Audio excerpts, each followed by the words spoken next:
Paz e luz, muita paz, muita luz no teu caminho. Estamos dando início a uma série de estudos sobre o livro de Gênesis, o livro Bereshit. No princípio, no início. Então, o livro de Gênesis, a partir deste estudo, vamos de texto a texto, de capítulo a capítulo, explicando, lendo e explicando o sentido. Vamos lá. O livro de Gênesis, juntamente com o livro de Apocalipse, são os livros da Bíblia mais especulados e que têm mais teorias de todos os outros livros. O princípio e o fim sempre causou muita expectativa no ser humano. Da onde viemos? Da onde viemos e para onde iremos? É uma pergunta que geralmente todo ser humano faz a si mesmo muitas vezes durante sua vida. Para que existe esse cosmos tão grande? Da onde veio? Planetas, constelações, Via Lácteas, sóis enormes, um bilhão de vezes maior do que o nosso Sol. De onde veio esta grandeza? Como viemos a existir? Será que existe um Deus? Ou viemos de uma bactéria, Etamoeba colitis, como diz os evolucionistas? Pois bem, o livro de Gênesis é um dos livros mais antigos da Bíblia. O mais antigo é o livro de Jó. Mas o livro de Gênesis é um dos livros mais antigos da Bíblia que relatam fatos importantíssimos como o princípio, o início. Por isso o livro de Gênesis é chamado Bereshit. No início, no princípio, escrito por Moisés, faz parte do Pentateuco, ou seja, os 5 primeiros livros da Bíblia. Possivelmente Moisés tenha se utilizado de fontes externas para escrever o livro de Gênesis. Fontes variadas, como Revelação e livros antigos. Ou seja, Moisés falou frente a frente com Deus, face a face. E isso possivelmente deu a Moisés uma incrível capacidade de saber das coisas, de conhecer as coisas.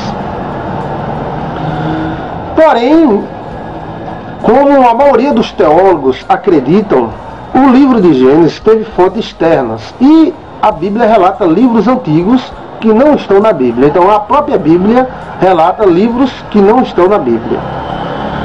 Se você se encontrasse com Deus, qual é ou quais seriam as perguntas que você faria para Deus? Certamente, como curioso, o ser humano é curioso, a pergunta seria: da onde viemos? Como passamos a existir? Como surgimos?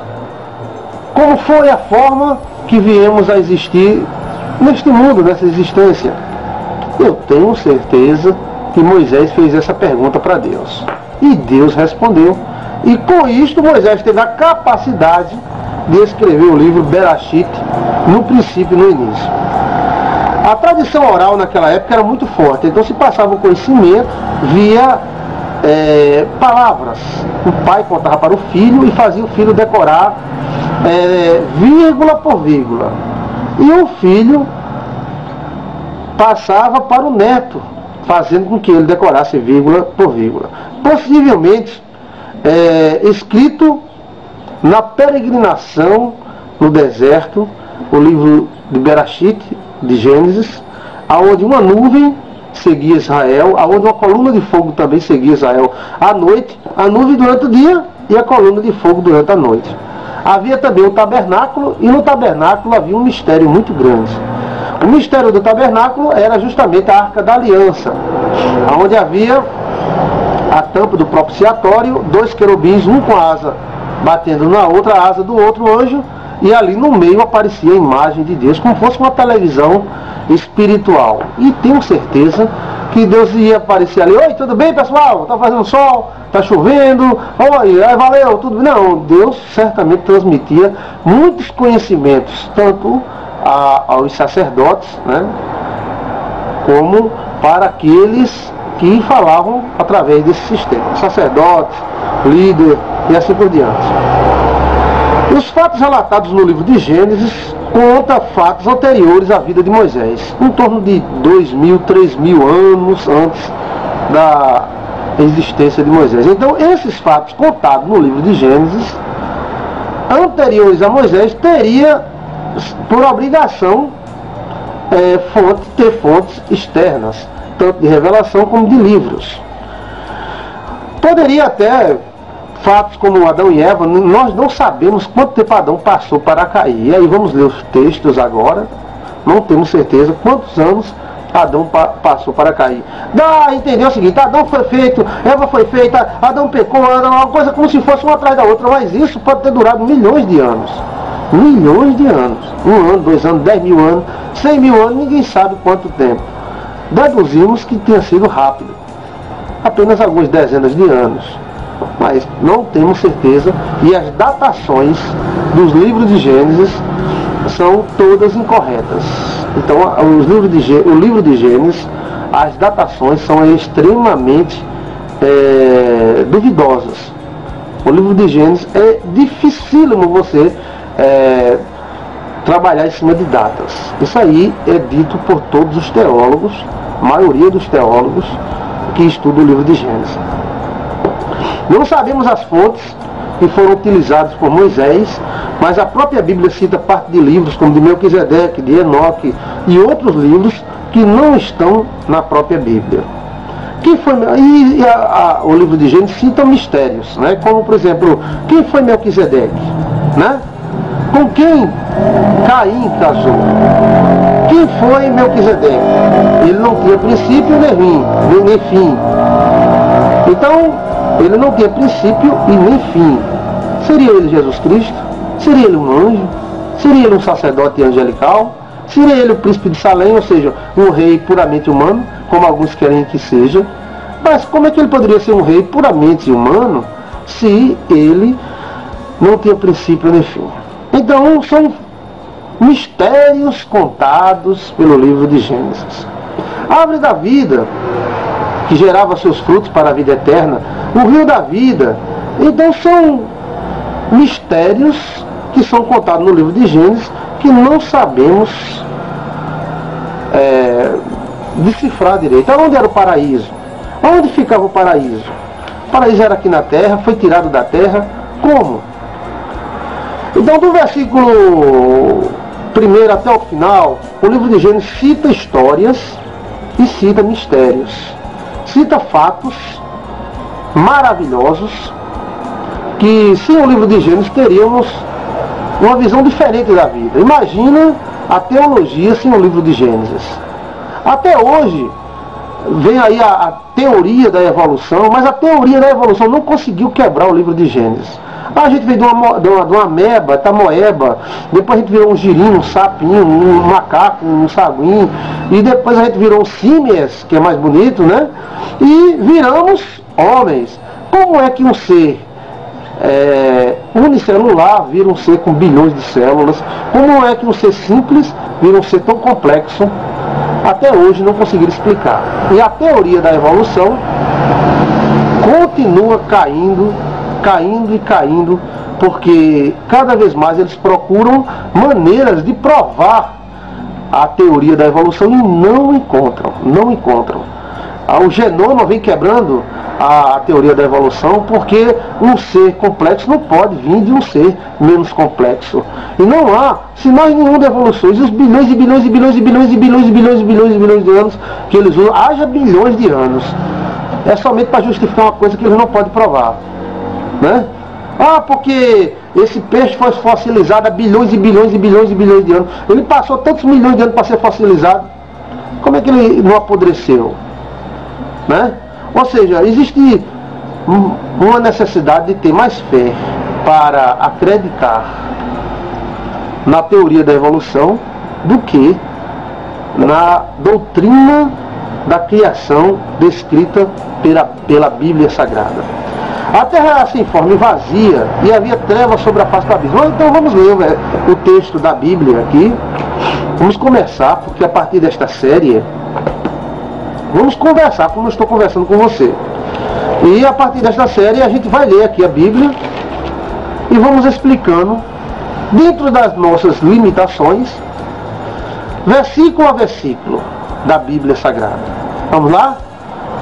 Não tem arrumadinho. É questão de eu ler e vamos contar as principais teorias. São muitas, não vou me prender a todas elas, mas eu vou citar apenas as teorias mais aceitas pelo meio evangélico, pelo meio protestante e católico também.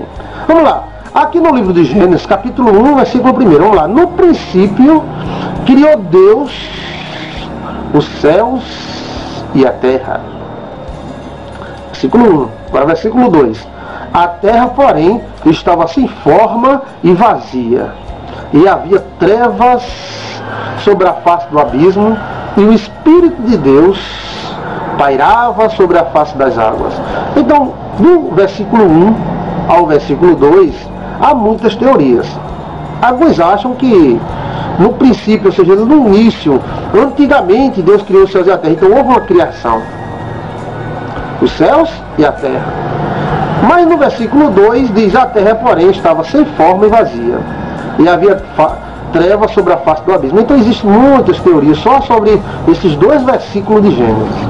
Uns acham que houve uma guerra terrível entre Deus e o diabo, entre os anjos da luz e os anjos das trevas, e esta guerra destruiu a terra.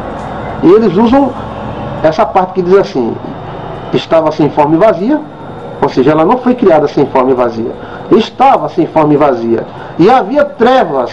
E essas trevas, segundo alguns, a conotação de espíritos, demônios, pairava sobre a face do abismo, ou seja, no nosso cosmos, ou por que não dizer, no nosso sistema solar, que ainda não tinha ascendido o Sol. Então, entre o versículo 1 e o versículo 2, pode ter havido milhões e milhões de anos. Milhões e milhões de anos. Entre o versículo 1 e o versículo 2 de Gênesis. E disse Deus: haja luz, e houve luz. E viu Deus que a luz era boa, e fez separação entre a luz e as trevas. Então, o primeiro dia, a primeira coisa que Deus fez foi a luz. Então Deus acendeu neste lugar antes de acender o sol. Vamos dizer bem assim, bem claro, né? Então haja luz antes de ele fazer os luminares acender, né? E viu Deus que a luz era boa, e fez separação entre a luz e as trevas. Chamou Deus a luz dia e as trevas noite. E houve a tarde e a manhã do dia primeiro. Então aí começa a sequência dos dias. Uns acham que esses dias são dias literais, 24 horas. Outros acham que não são literais, porque até não havia dia nem noite. O dia e a noite passou a existir a partir desse texto. Então não havia dia nem noite. Essa palavra dia, que é utilizada pelo escritor do livro de Gênesis, seria um período. Esse período de tempo poderia ser 24 horas, 10 anos, 100 anos, 1000 anos, para você ver como o livro de Gênesis é cheio de teorias para explicar. Você que está assistindo, você deve escolher a que mais lhe convier para aceitar. Então, chamou Deus a luz de dia e as trevas de noite, e houve a tarde e a manhã do primeiro dia. Aí quem acha que são dias literais fala porque houve tarde e manhã, então são dias literais. Bem, poderia ser a separação de um único tempo. Vamos continuar. E disse Deus: haja firmamento no meio das águas, separação entre as águas e águas. Então, e fez, pois, Deus o firmamento e a separação entre as águas debaixo do firmamento e as águas sobre o firmamento, e assim se fez. E chamou Deus o firmamento de céus, e houve a tarde e a manhã do dia segundo. Então o dia 2 foi o dia onde Deus separou água, terra, né, e chamou a porção seca terra, e o ajuntamento das águas chamou mares. E viu Deus que isto era bom. Maravilhoso, né? e viu Deus que isto era bom.